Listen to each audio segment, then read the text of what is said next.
Hey, hey, hey! Welcome back to Semua Bisa Bahasa Inggris. Banyak pemula suka tanya, Eyang, belajar English mulai dari mana dulu? Speaking? Reading? Writing? Jawabannya adalah listening. Yes, fokus dulu ke listening, bukan ke mantan. Kenapa? Nih, aku kasih fakta-fakta gokil tapi beneran. Reason number 1. That's how babies learn a language. Itu cara bayi belajar bahasa.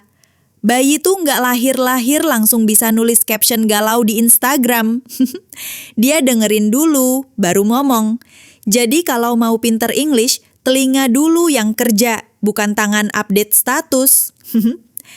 Reason number 2. Listening builds your vocabulary naturally. Listening nambah kosakata kamu secara alami. Dengerin sering-sering, otakmu kayak dapet upgrade gratis. Jadi kayak download lagu di otak, tiba-tiba hafal lirik tanpa sadar. Reason number 3. It trains your brain to recognize sounds.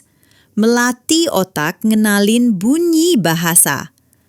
Coba bayangin, kalau kamu nggak pernah dengerin English, nanti ngomong 3 bisa jadi 3.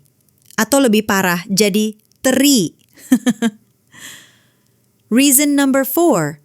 Listening improves your speaking fluency. Listening bikin ngomongmu lancar.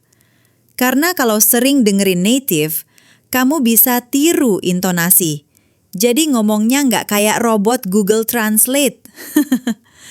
So guys, remember ya, listening dulu, baru ke speaking, reading, dan writing. Jangan dibalik, nanti hasilnya aneh. Sekarang giliran kamu. Coba tulis di komentar. Kamu lebih sering listening English dari mana?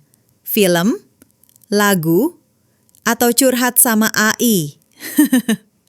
And of course, jangan lupa like, subscribe, and share. Karena di channel ini, semua bisa bahasa Inggris. And see you in the next video. Halo teman-teman, welcome to Semua Bisa Bahasa Inggris. Di sini, learning English is fun, simple, and for everyone. Yuk belajar bareng supaya makin percaya diri ngomong bahasa Inggris. Don't forget to subscribe and turn on the bell. Let's get started!